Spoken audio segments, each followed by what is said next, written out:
Hey everyone, this is Christopher Luxon, the former CEO of Air New Zealand. This is John Lee Dumas, the founder and host of Entrepreneurs on Fire. This is Tracy Ibarra. I'm in Executive Solutions at Dell Technologies. This is Travis Chappell, founder of Build Your Network. If you are wanting to learn how to embrace change, To navigate through disruption as a leader, then listen to the Leadership is Changing podcast. The Leadership is Changing podcast.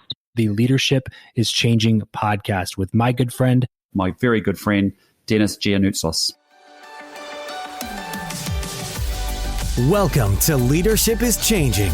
Each week, we and our guests provide information and insights through exploring leading change. This is taking your leadership to another level by finding the balance between executive excellence and personal well-being through stories that inspire real change. It's time to adapt in our fast-moving world when leadership is changing with your host, Denis Giannoutsos.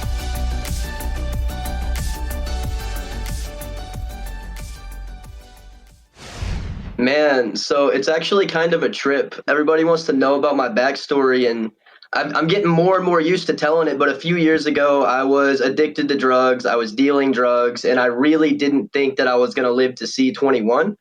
And a very good friend of mine, Kyler Gifford, came back into my life at just the right time when things got at their absolute worst. Right when I was willing to change, he found me. And he kind of led me through figuring out who I was. He gave me an opportunity in his real estate business, which was to kind of run his marketing systems and start getting him ranked on Google, get him a website built, all that fun stuff.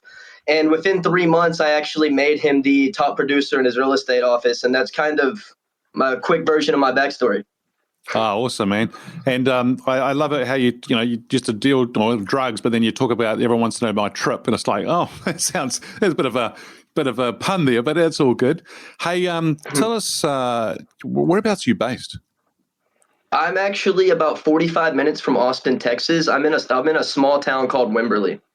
Oh, awesome. I love Texas. I used to go there all the time. I used to go there about 4 or 5 times a year.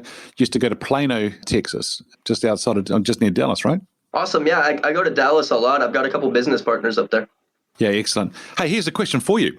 Hey, who's your favorite leader? Now, this person could be alive or they could be dead, in other words, from history. So who's your favorite leader and why? My favorite leader, the one that's probably had the most impact on me is going to be Napoleon Hill.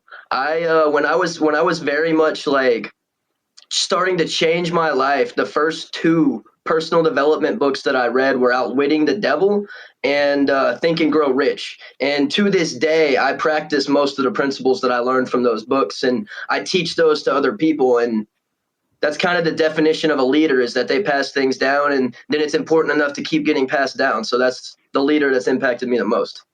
Yeah, listen, so if you're a leader out there, don't just hang on to stuff that you're learning. If you've got something to share it with people, because that's our responsibility, right? If we want to go out there and help as many people as we can, which is really, really important. And then Think and Grow Rich, what an awesome book that is. I've learned so much from that book, and just got to keep going back to it, right? You got to keep going back and revisiting it all the time.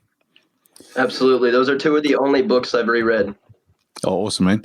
Hey, we've got this show, the title of the show is Leadership is Changing. There's so much happening in the world today. And, you started off talking about you've got to a situation whereby you had to change. You were willing to change and do some change. When we talk about leadership is changing, what does that mean for you?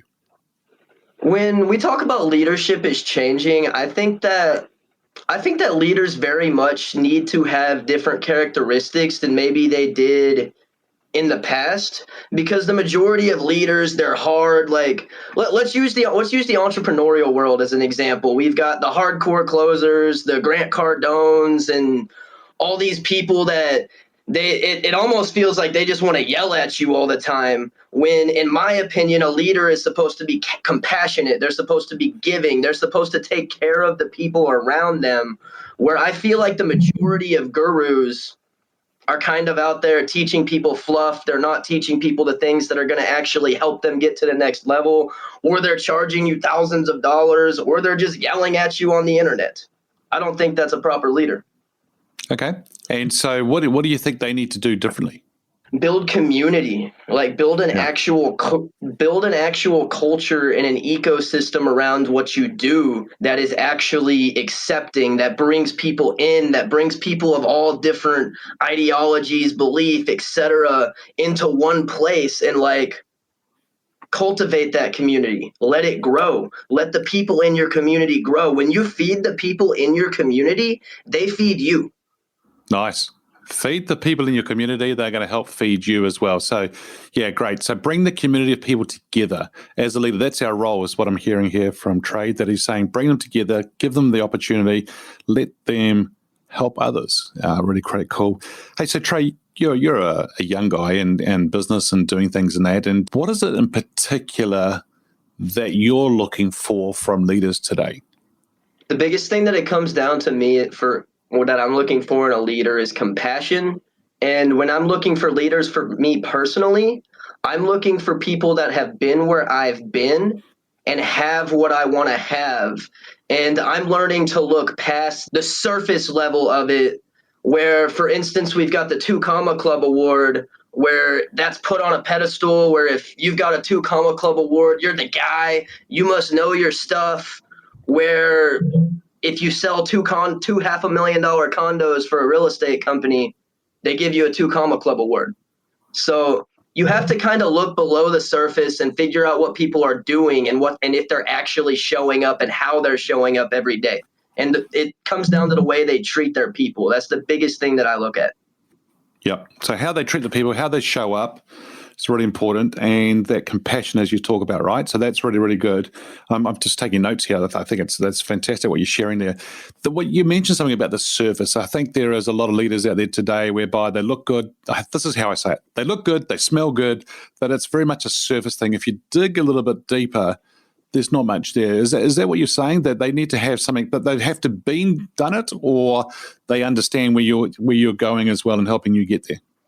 I like to have a balance of both. I like to, when I'm looking up to somebody, I like to find people who have actually been where I've been at and experienced the things that I've experienced, because they know how to conquer the problems I'm dealing with. Yeah, good. That's excellent. Yeah, so then they come along with some, what I call experiences, but war stories as well, right? Some examples whereby you go, oh, and then you can relate to it, because that's where you're going to learn a lot from them for sure. So for the moment, I have been changing like a leader should do. Success is depending on how you change on what's happening in the world.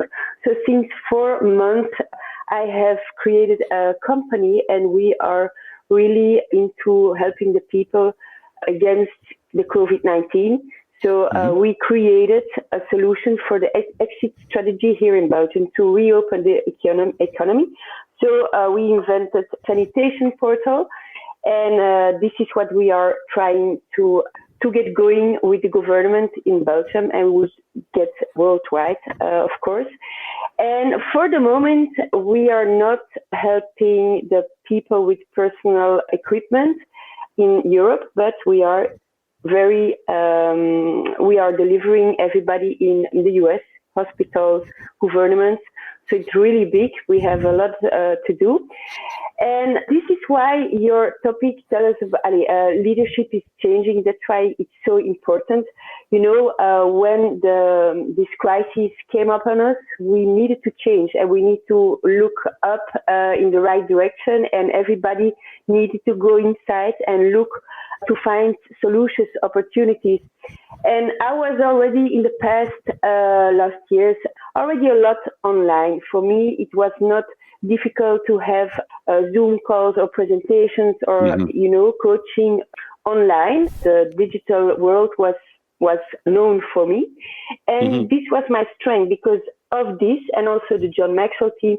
I had a lot of good connections who could help me to be upfront now and leading and helping the people in the COVID-19. And I think where I stepped up is also being able to come from not a darker place, but a place stepping up and showing people how to lead, how to move forward, how to try to get a grip on their life again, trying to help them get rid of the anxiety, because everybody woke up to a world of uncertainty, anxiety, and I immediately also, due to our coaching with our guru, John Maxwell, he gave me a push, and I stepped up also, and I said, okay, I will give here advice to people, and people responded very well on this. And I think this is the leadership that people need, also like you. I saw you evolving with the website, with your podcasting. Those are the things that people need. People need to go, like you say, go to work, working out and listening to leaders like you, me, like that are stepping up and taking the people by the hand to give them new ideas.